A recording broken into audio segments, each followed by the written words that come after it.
Hi, this is Steve from CDMCases.com.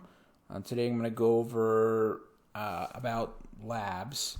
So typically labs, they come in two formats, either the fill in the blank or free response format, or in the multiple selection, multiple choice format. So right now we're going to go over the fill in the blank format.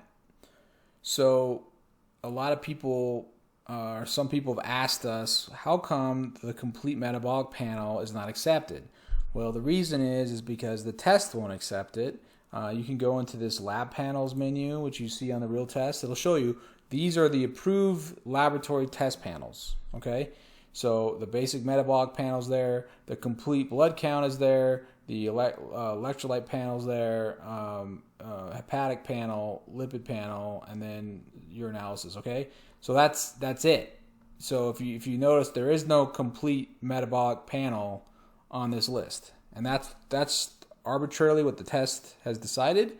So you have to do what the test says. Okay, so if you want to order a complete metabolic panel, then you can't just say complete metabolic panel. You have to put basic metabolic panel, and along with a liver function test. Okay, so both of those would get most of the I know there's some nuances, but if you order those two, you'll get the complete metabolic panel if you're used to that. So you just have to get used to that for this test.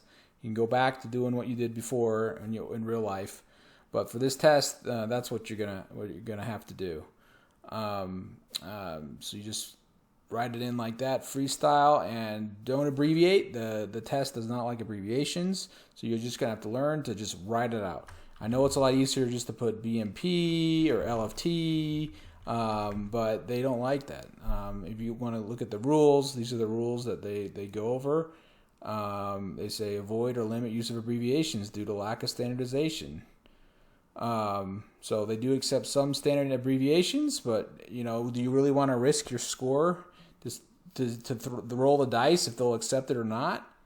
So we recommend that you don't abbreviate as much as possible. It's just because why roll the dice if they're going to take it or not? They don't give you. It'd be nice if they give you a list of all the abbreviations they would take, but they don't do that. So you should just write out the full length lab names, the basic metabolic panel instead of BMP, or liver function test instead of LFT. Well, that's it for now. Thanks for listening and watching.